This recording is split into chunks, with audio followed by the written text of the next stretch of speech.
Hello, brothers. My name is Brittany Ramsey, and I am your Region H chair. Our region is hosting our annual sectional conference virtually this weekend, and this is our chapter officer training and transition workshop. This is to help our students and our advisors and volunteers prepare our chapters for officer transitions, which either happen every semester or every year, depending on how you have your chapter elections set up. This workshop and PowerPoint that I am going through is already available on our Region H website. It is available to be presented on the chapter level. So if you are a chapter advisor or a chapter exec officer that helps facilitate officer transitions or even new officer training, this is a standard PowerPoint that we have available so that you can take this material and present it to your students going forward in the future. So that's a little bit about how this PowerPoint is set up. It is very user-friendly to be able to be re-communicated or represented on the chapter level after this conference. By a show of hands, or you can put it in the chat, how many of you currently have a role that oversees or is involved with chapter officer transitions? Either you're a current exec member or you are an advisor. Seeing a few hands, awesome. Okay, perfect. And we have a couple advisors on here as well. So this is a little bit of a background on what chapter officer transitions are. If you haven't been through those yet as a student, or if you are a new advisor to going over the officer transition portion of our chapter operations, this is a little bit about what it entails. Our officer transitions are really the passing of the torch, so to speak, from our outgoing officers to the newly elected officers. And it's sometimes the piece of operations that we miss the most, especially if you have spring elections and it's the end of the year. We have that summer break and the transition doesn't take place. The new officers get to campus in the fall and they have a really long lame duck period, if that makes sense, where they're trying to educate themselves on the position, find training materials out there or resources, learn what they're supposed to be doing. And by the time they've done that, half of their first semester is already gone. So we want to make sure that we are doing everything that we can to prepare our transitions when they need to take place, especially before the end of a semester, and not only transition these roles and the history and the documents and everything like that, but also train our new officers, which is often probably the piece that we miss most often on the chapter level. It's that training piece, not just transitioning over the binder or sharing the gavel or handing over a Gmail file. We want to make sure that we're also training those new officers so that they can learn what's been going well, what hasn't been working, and maybe catch up on some of the goals that were still in progress. So as you can see here, the first step is really doing the tangible transition, passing over any notes, important records, making sure the new incoming officer has received every material that they need to be successful in their position. And hopefully either the outgoing leadership VP or a president or a secretary, somebody on the exec board has this responsibility in the bylaws. If there's nobody currently on your exec committee that oversees officer transitions, that's something that I really suggest chapters take a look at over the next couple of semesters to see where it makes sense for your exec structure, what officers should be overseeing it, and ultimately responsible for making sure that it happens either every year or every semester, depending on how often you have an election. And chapter advisors are really here along with section chairs to just make sure as a safety net that that is taking place. They can be here to mentor and guide you along the way in that process. The second piece of officer transitions is having a training session or individual training meetings between either the outgoing and incoming officers together or somebody else on exec that's leading training sessions for everybody. It can also be led by a chapter advisor, by your section chair, whatever works best for your chapter. You want to make sure that we're not just transitioning material, like I said, but we're also training the new officers that are coming in. And then the third piece is that the new chapter officers take this initiative to research more about their roles, reach out to any possibly outgoing or old officers in the chapter advisors, section chairs and section staff, to ask about any questions they might have in their role, run things by some people to get some input and feedback, and maybe participate in some of the virtual section, region, and national events that we have so that you can learn more about the role. Luckily, for the past year, we've been able to develop so many different virtual learning opportunities and training sessions that weren't necessarily available a few years ago. And so if you are a chapter president or a chapter membership VP or service VP or any thing else that our chapters have on their exec teams, there's probably a workshop every month dedicated to what the role is that you are serving in. So there's plenty of material out there for you to continue on your journey. Here are a few tips and tricks that I have learned along the way for officer transitions or setting up an officer transition meeting. I am a huge proponent for using Google or Gmail accounts. I think that's a fantastic way to keep consistency in between your chapter officer transitions, especially with people that are outside of your campus. So most of our chapters have solidified community partners or service orgs, or even locations for fellowship and leadership events that they've made connections with and have those ties with. It is much easier for those outside organizations and leaders to be able to know what the contact email is for your organization, for your chapter, every single semester. And it's not just a single student's personal email address that they have to figure out what the new one is every single semester. So if your email is always, just for example, udservice@gmail.com. They know every year if they're trying to get in touch with the UD APO chapters service VP, it never changes. It's always that same email, and they can always stay in touch with our service programs at the chapter level. I also think that Gmail accounts are a great way to transition officers because you have the Google Drive capability and you can save everything on there, all important documents and records, past PowerPoints that you have presented in the past. If it's a role that gives presentations, you can also save presentations that you've attended while you were in the role, like anything you went to this weekend. You can have links and PDFs and things like that stored in the drive for the next person. And the more history and the more files that we can store in an organized manner is only going to make that position stronger for your chapter year after year. We do this exact same model on the region level and with all of our section staffs. So for the 30 plus individuals that we have volunteering in each of our 6 sections and all of our staff volunteers on the region level, every single person has a staff Gmail account, including myself. So the next Region H chair will come into the role having a full Gmail set up with all of the documents and recordings and trainings and materials that I have developed and worked on for the past 3 years for the next person. So we do the same thing at the higher levels, and I can't encourage this enough for our chapters to take on if you don't already do this. It also prevents the loss of information that we have a lot of the time because students tend to save things either on their personal emails, their university emails, which sometimes they lose access to after graduation, or we just lose contact with seniors after they graduate. They don't communicate back to their chapters if they have things stored on their personal computers. So it's a really great opportunity to save those things virtually. And you don't have to carry around binders anymore. I remember 10 years ago, the transition was literally physically sharing the binder that you had written everything in or sharing the box of supplies. And now we have things that are available to be saved virtually. I would also suggest if you do have the Google Drives or Gmail accounts with the passwords, that one person in your exec team at least, and possibly the advisory chair or an advisor, also has access to the passwords so that they can't be lost.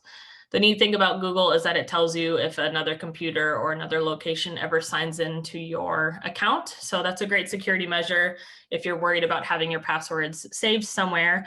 We do the same thing on the region staff level. All 20 of the volunteers have their passwords in our region information officer's account so that if we ever lose access to or connection to somebody, we can't get a hold of anybody, and there has been an officer transition, we can still access that Gmail and save it for the region so we can't lose any history or any information. Besides using Gmail or Google Drives, I also suggest having a training meeting or a transitional meeting right after any time an election takes place, even if it's a special election. This is really important to make sure that there's a formal meeting or a formal setting to host that transition period and to possibly and hopefully host a training session as well. And having something formally set up where it's not just hopefully everybody meets on their own, or hopefully every outgoing officer is handing over new access or the binders or whatever you have to the new incoming officers. You have something formally set where everybody needs to attend and accomplish that, even if it's a virtual meeting. You can always utilize these training slides that we will go over in this PowerPoint really briefly. This is a really great like bare bones set of instructions for each role. Every single exec committee is set up so uniquely at each of our chapters. So obviously there's definitely very special features or responsibilities or even special events that each of your exec members are responsible for. So you want to make sure that that information is detailed in your specific meeting, but you can use this PowerPoint and this presentation as a starting point to go through a transition or a training meeting with your exec teams. You can also start by emailing all of your newly elected officers as a habit to get into after every election, the standard APO officer guides. So those were all updated last year, and all of them now come with an appendix, which is like an extra 2-page document of how to operate that position virtually, which was really neat that the national office put together last year. So there's a president officer guide, and then there's that appendix to say some tips and suggestions for presidents that are serving in a virtual environment. All of those are available on our Region H website. If you ever lose them, it's a great thing for advisors as well to keep on hand, so that if you ever have a question from an exec officer, you can point them in the direction of that pre-made guide. And then lastly, one of my favorite tips to give, and this is probably more on the sentimental side of me, but I always think it's a great opportunity to suggest outgoing officers write a letter or send an email to the incoming officers or the newly elected officers in that same role with any extra tips or experience sharing that they can give. I think that's a great way to be a leader and to help be a steward to that position and program of the chapter and help pass along as much information as you can. It also kind of gracefully allows the next person to come in and shows a sign of collaboration to the rest of the active brotherhood. I think especially with presidents all the way through the rest of the exec committee and even chair people, in any kind of position that you're in, the more graceful and collaborative transition that you can showcase to the rest of the active brotherhood, the more peaceful and the stronger the brotherhood, I think will increase from that experience. So that is my biggest tip, I think, if you are looking to enhance officer transitions if they're already taking place. Does anybody have any questions on any of these tips? Perfect. And has anybody currently been or in the past been through an officer transition and found something that worked really well for you? Maybe the outgoing officer did an extra step or met with you one-on-one. Has anybody been through a transition before that you think handled it very effectively?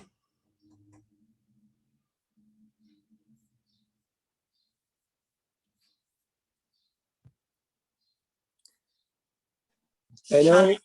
Oh, go ahead. Go ahead, Liam. I was just gonna. I know when we did ours for UT, because we like most of our transitions are fall to spring. We had like the president, the vice president of leadership, because they don't get elected until like spring elections, so they stay on during that transition period for all of the bigger roles. And then like the previous officer and the new officer, so they could like walk through everything together. And since the president was transitioning, they also got to know all of the roles since they were at all of the meetings. Like the old officer could answer questions, the president could answer, ask questions they had about that role. And the old president was there to kind of help everything. So like it was a bigger group and it was a little harder to like find times for everyone, but it made it super helpful so that all of the old leadership was on the same page, the new leadership was on the same page. The new president and the new, like whoever that person was, I was coming in as vice president of service, so that was mine, could be on the same page about goals and everything. It kind of just made it more cohesive, not only from position to position, but like goal to goal wise, all the way down exec. I love that. That sounds like an awesome process. Sean, did you have something? No, I'm sorry. Hand up was left up from before. No problem. Okay, perfect. Here are some tips for leading the officer transition. If you are either a leadership VP or chair, a chapter president, a secretary, a chapter advisor, whoever is responsible for leading the officer transition for your chapter, especially if you're in that interim period where you haven't really defined it yet, I highly recommend somebody other than the chapter president helping lead that officer transition period. The chapter president has so many different responsibilities already in the fraternity. And so if we can give another responsibility under something like leadership vice president, a secretary, anything that oversees kind of the leadership development in your chapter already, that would be great. If you don't have a leadership VP already, I highly recommend one of those. If your chapter can feasibly handle that in your exec structure, just because that is one of our principles and one of our huge programs that we lead as a fraternity. But if you have to have the chapter president or a chapter advisor lead those for now, I think that's a great option in the meantime. And if you don't have anything currently about officer transitions in your bylaws, like I previously stated, that's a really great topic for next semester to open that up and see if it's something that you want to put in your bylaws and really solidify that practice taking place after every single election. If you either host this in person, if possible, or having a virtual meeting, if you can handle hosting this with everybody tangibly, that would be the best. Obviously, if for scheduling reasons, you have to do those one-on-one with the outgoing and the incoming officer, or if you just have a meeting with all the new officers, whatever works best for your current exec's scheduling obviously takes precedent. I do recommend having the outgoing officers there if you can, just because they have so much knowledge and experience and they know the previous goals or the goals that were in progress that they can be able to speak to more effectively. That would be awesome. The outgoing exec can also share tips on things that did go well last term and what could be improved upon.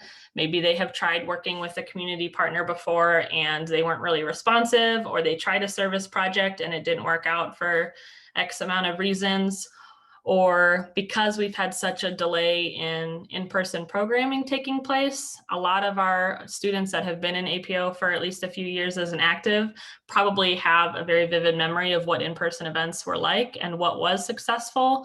I know the difference between what worked really well in person and what works well in Zoom are two completely different things. Some things in Zoom just don't translate well. And so we want to make sure that we're still grasping that history and knowledge of when the chapter was fully in person, so that when things start taking place like that again this fall or even next spring, we can still bring back those traditions that worked really well for your chapters in the past. I do also encourage, even if you have an officer transition meeting, if there can be some type of one-on-one meeting or a quick call with the outgoing and incoming officers that's private, just so that they can have that connection to review goals and talk with each other as well, maybe share some advice and mentorship on what it was like to be on exec, some tips and tricks of the trade, if that makes sense. As much as you can put into an officer transition, the chapter for the next semester is going to be better off for it. And that's always how I like to frame it. If you are the person that's responsible for leading these transition meetings, or you're an advisor trying to help a chapter start these, the really important fact to kind of drive home is that you're trying to leave the chapter in a better place than we found it. That should always be our goal for everything that we're doing in the fraternity. We should be leaving the chapter better than we found it. We should try to leave the section and the region and our national fraternity better than we have found it. As volunteers, we should always be trying to improve, even if it's not number improvement, but our programmatic improvement, maybe the sense of brotherhood, our morale, anything that we can do to try to leave a better mark on our fraternity should always be in the back of our minds as any type of leader or volunteer.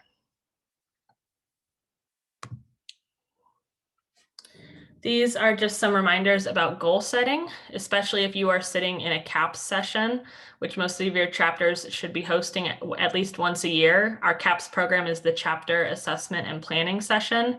Those forms, I believe, are due every July 31st. And it basically is ensuring that chapters once a year are sitting together and going over what went well, what could be improved upon, and making smarter goals for the upcoming semester. It's a planning session to help make sure that everybody is evaluating on the previous operations and planning new things or revised things for the upcoming term. If outgoing officers can be at this meeting, they can share what their goals were from the start of their term, what they were able to work towards, and what is still in progress or what was never started. Then the incoming officers can decide if they want to start where they left off, see what the improvement opportunities were that existed, and then create their own goals for the upcoming terms. For the rest of the active brotherhood, and especially for recently initiated brothers, that will help create that flow of seamless transition. So it's not like one officer was doing these goals over here, and then a new officer comes in the next week and is completely doing something totally different and left all of those unfinished. Some of them might not need to be finished. Some of them might not have been working.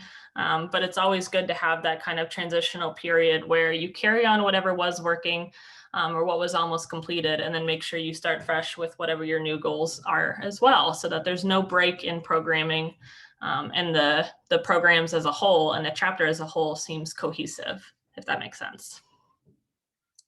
The incoming officer should get all of the feedback from the last CAPS meeting. There's a couple surveys that come in the guide that most chapters just print out and have their, or email out and have their chapters fill out. If you do any type of survey, whether it's electronic or in person, the incoming officer should be given that feedback so that they can take it while making their goals and making their plans for the next semester. You can utilize your Smarter Goals format. How many of you remember what Smarter Goals stands for in APO Leads? Can anybody name all of them?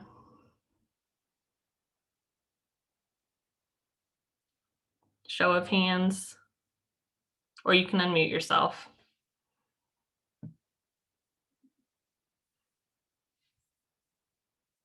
Oh, this might be the first time nobody's had them. Wait, isn't T timely? Yes, you got T. Good job. Adam, do you have one? Specific, measurable, attainable, relevant, and time bound? Yep. You're getting there, relevant or realistic. And then the ER stands for evaluate and revise. So if you've made goals, especially if you're coming in as a new officer and you can see what the smarter goals were the year before, you can take those goals and kind of evaluate and revise based on what has been done over the previous term. Great job. Thank you, Liam and Adam. Yes. So I know it's been a while since we've had APO Leads in person, but that's a big thing that you will hear in every single Leads course that you take with the fraternity is how to make those goals and what that acronym stands for. And then lastly, at one of the first exec meetings that you host in the new year or the new semester, those goals should all be presented at one of the first exec meetings. And hopefully an advisor or two can be there to see those as well, or you can share them with your advisors via email. So everybody on the exec committee is totally on the same page of what everybody is supposed to be working on this year. So, and that's especially important for our chapter presidents to see, just because they're overseeing all of the chapter operations. But I think it's important for every single exec member to know what, as a team or as a committee, everybody is working on. So you know that maybe the historian's goal is finally getting all of the family trees written out this year and going back in history and making sure they've gathered all of the information. And maybe the fellowship VP's biggest goal is to finally host an in-person retreat next year whenever it's allowable. And so knowing what each position is working on or what their main focus is only going to make you stronger as a team so that you can support each other and others can ask for help when they need it. And everybody knows what the project progress is as the year goes out. This portion of the training goes over all of the different exec committee roles that are typically in an exec structure. A lot of your execs might look a little bit differently over the past year if it's gotten larger or you've decreased your exec roles. So some of these might be combined positions, and this is where you take this PowerPoint and totally customize it to what your chapter is operating on, and any special responsibilities or reminders for these positions apply to your chapter. This goes through the chapter president role. It says the officer's main responsibilities are leading meetings, maintaining regular communication. They're the ones that should be communicating with advisors and outside volunteers like your section and region chairs. They ensure all the paperwork is getting turned in every semester. They serve as the spokesperson, and then obviously perform any other duties as needed for the chapter. Does anybody have a special responsibility that their chapter presidents do that isn't listed here?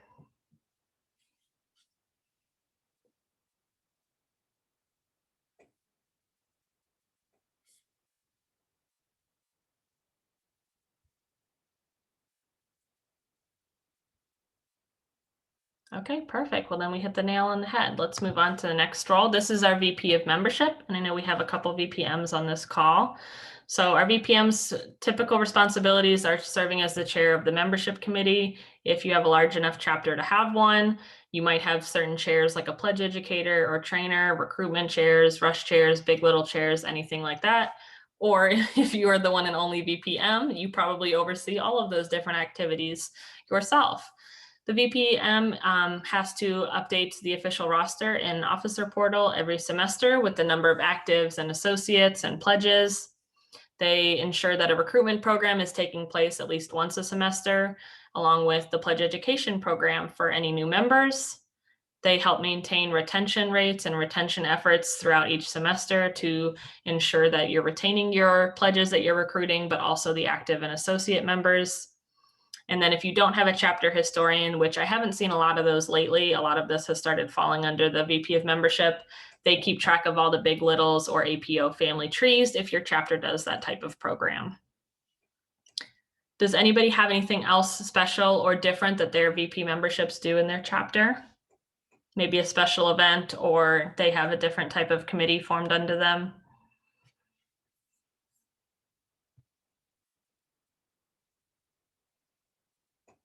I know we've got Christina from AGP on here. Is this pretty similar to what your expectations are in the role? Yeah, it's pretty similar. Our VP of membership is also condensed with our VP of standards. So they have like both of those roles, but this is what we expect of the membership position. Okay, perfect. Moving on to a VP of leadership or a leadership chair or anybody who might have these responsibilities under them. Typically, if you create a VP of L, they are serving as the chair of a leadership committee or handling these programs like coordinating APO leads events and meetings, any campus leadership events, maybe hosting the planning portion of getting to conferences and electing your voting delegates with the sergeant at arms, anything that has to do with going to a leadership development event.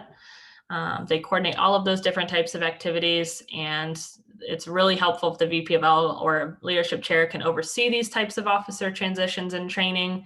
They can arrange, obviously, the participation for conferences each semester, and then collaborating possibly with the fellowship VP or any other type of position on the exec to get involved with inter-chapter events.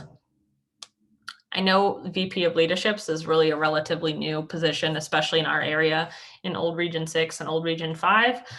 This is something that started coming about in the last 5 to 10 years. So if your chapter doesn't have this yet and you're a large enough chapter to add another position on your exec, I highly recommend having somebody focused on leadership at any level. But if you are a smaller chapter, some of these probably fall under your president or maybe some of the other officers as well. Next, we have the fellowship. This one's pretty simple. They oversee that fellowship committee, all the different types of fellowship events and activities that your chapters host, and possibly hosting some type of annual retreat or chapter brotherhood event. I know a lot of our chapters did virtual retreats over the last 2 semesters, which was really neat to see. So they probably coordinate that for the chapter, and then they can collaborate with anybody else on the exec team to host those inter-chapter events with chapters in your section or in the entire region, or even outside of our region. This would be a good place too if you have any unique or special events that your fellowship VP is expected to do every semester, or maybe every fall you do something for like a brotherhood overnighter, which I know a couple of our chapters in H1 do. If that's something that you have a tradition of hosting, you can put that here in those slides so that the new VP of Fellowship is aware of those programs. VP of Service, this officer serves as the chair of the service committee. They can appoint roles as necessary, like a scouting chair, maybe certain project chairs, but they basically coordinate all of the service efforts for the chapter. They can help plan events for National Service Week, Spring Youth Service Day, and then they have quite a bit of forms that they submit each year as well on Officer Portal. They also maintain service hour records if your chapter has that requirement. Now, the rest of these positions, I will just go through really quickly just to show you what this presentation can look like for your chapter. Again, this can be edited to completely reflect the needs and the structure of your chapter bylaws and operations. There's a page for treasurer, a page for the secretary, or some of you have it called recording secretary, sergeant at arms, and then here are some additional chapter roles as well. And this is where you could put even chair positions if they aren't fully on exec, but you want to train some special chair positions for your chapter as well. We have marketing, pledge educator or pledge trainers or new member educators, a historian, a fundraising chair, an alumni secretary. I know a couple of our chapters do have some type of alumni person, which is really awesome to have on your exec committee or as a chairperson for your chapter, because it can help keep all of the alumni connected to your chapter, especially now that we have all of these virtual opportunities. And that opens a huge network of alumni support if your chapter ever needs any help or loses some information and wants to get some history back. Inter-chapter relations, one of my favorite positions to talk about. And then we'll go into the advisory committee. Does anybody else have a special position in their chapter that they think would fit into this officer transition PowerPoint? Does anybody else have a special chair I didn't go over? Well, I'm serving as both the VP of Service and the parliamentarian. And I think that like the parliamentarian is a really awesome position to have, to just be able to be in charge of the bylaws and like keep track of all of that. It's worked really well for us in the past of having one. So yeah, we're gonna Very recommend. cool. Yeah. Yeah, parliamentarian definitely. And that's somebody that can help go over the bylaws as well if you don't have a sergeant at arms. Does anybody else have a position in their chapters anywhere that I have not listed?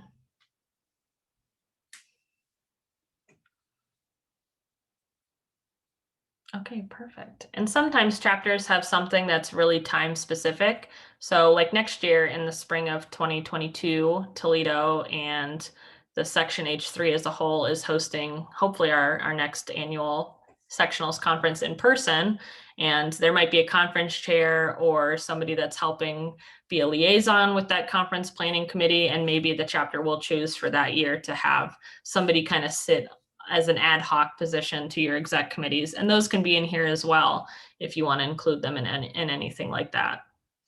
Since you said that, it made me think if we do have one position that's technically like that's not inter-chapter because they don't plan those events. They're just like the chapter rep that essentially just mimics the advisory chair, but for students, where they like talk to the region chair and the section chair and everything. But we haven't really used it the past couple of years because like we rewrote it. So if somebody's on RSEC or NSEC, like they automatically hold that position. So it's not like doubled. But oh, that's awesome. That's a good position to have. And I think the Zeta Delta chapter at Miami, they have something called an SRN chair, and it's their section regional national chair. And they help do exactly what you just said, be a liaison to all those different entities. Awesome. Nina put a really great reminder for me in the chat, the diversity and inclusion chair. That's something that a lot of our chapters have either started recently or are working on starting. And we have a workshop on that in the very next hour block. Because we have a brand new APO national program, which is amazing. And it's called the Diversity, Equity, and Inclusivity Program. And that is a great chair to have on your exec committee or in your chapter operations. So if you don't have that already, that's something to look forward to, having more resources and material on learning how to do that if your chapter is interested. That is a great example. And that's something you could definitely include in this PowerPoint and have goals and responsibilities for a chair holding that position. Christina and Liam have said they're both talking about that and looking at creating a mental health or wellness chair as well. I love that. That's a fantastic idea. And I think that's really needed at all of our chapters. So if you don't have one already, hopefully there will be lots of materials and resources available in the coming months on how to do so. Okay, now we've talked about officer transitions. It is also very important to have advisor transitions as well. If you are bringing on any new advisors and one is leaving potentially, or you're just recruiting a brand new one, if you can have a transition between the outgoing advisor and the incoming, that's wonderful. If it's like a planned move and the advisor knows they're leaving and they can let the new advisor go through a transition training with them, that would be wonderful. A lot of the time, the new advisors are just kind of left to get trained. And fortunately, we have a new region virtual advisor development training program, so they can go through that. But if you are a chapter president or you are an exec officer working with your exec team, or you are the advisory team working with a team of advisors, you want to make sure you do this exact same setup with your advisors once a year. Go over what everybody's responsibilities are. If you have a list of expectations from the students, that's wonderful.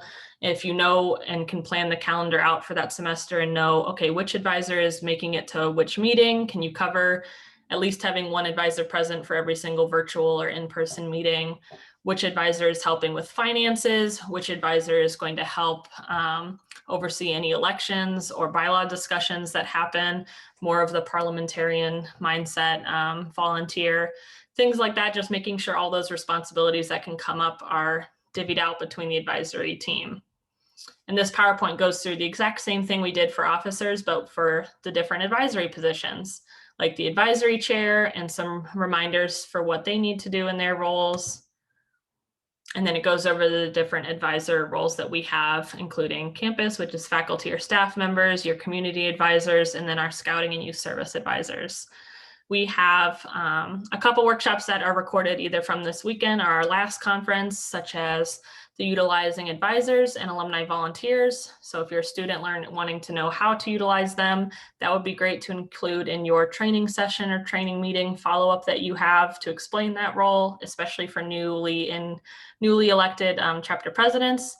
And then if you have new advisors joining your chapter, you can send them over to the virtual advisor training so that they can learn a lot more about each of these different roles.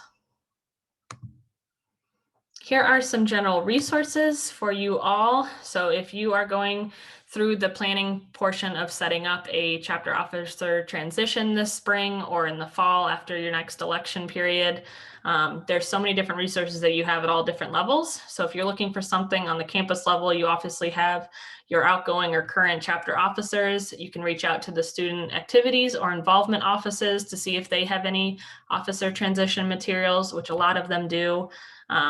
And obviously your advisory team. If you have advisors who have been with you for at least the last year, they can provide that insight into more of a outside perspective of what have they seen the chapter be successful in, what are some things possibly they could recruit or improve upon, and then maybe things that the chapter has done years ago that might have been lost in transition because of everything moving virtually. You also have your wonderful section chairs who are available for mentorship at the local level. They should, each of our 6 sections now have section staff volunteers that are focused on each of our different programs in the fraternity. You have myself and our whole full Region H staff. We put on virtual programming every single week, and that won't stop throughout the summer.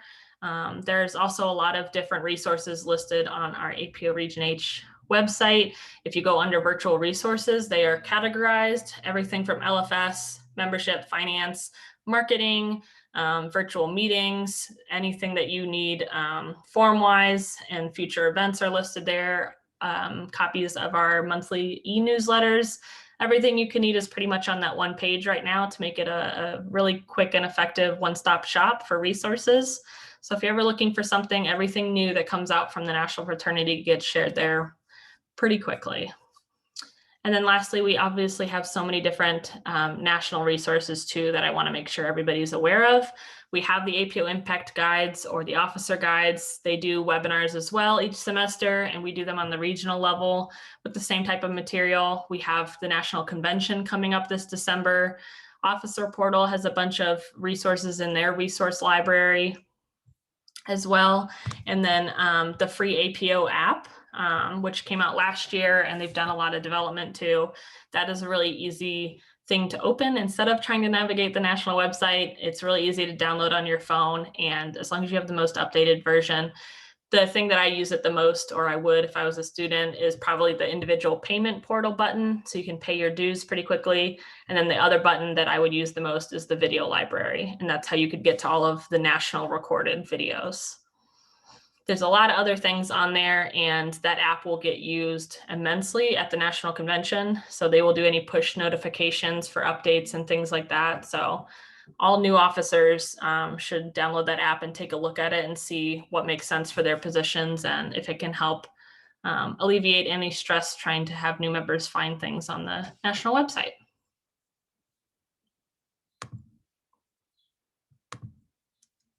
Okay, anybody have any questions on these resources?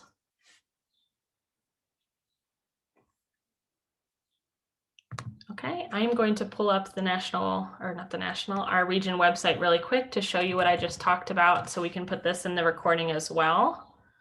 If you haven't seen this before, hopefully you have. This is our wonderful website that we have for the region. This is the homepage. When you get there, there is a bunch of about information for everybody that's on staff, our region awards program, all of our section chairs, and how to start a new chapter. If you have a friend at a university without APO, there's pages for each of our sections, which are getting updated this spring. We have information about our conferences like this weekend, our resources page, and then obviously our contact page for everybody that's on staff. So you can get everybody's emails here.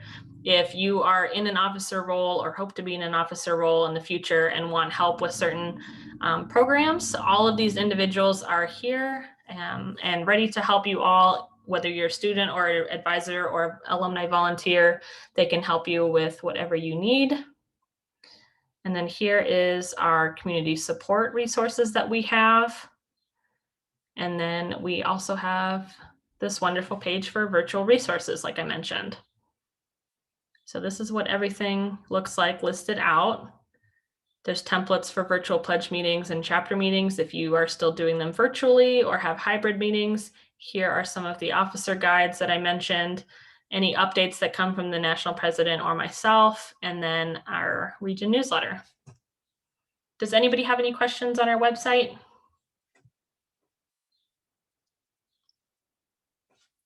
Okay, I hope that all helped you feel prepared and ready to host an officer transition, or gave you some tips to take to your ongoing transition meetings that you have every year to help boost them a little bit and maybe think about some new positions that you can include in the future.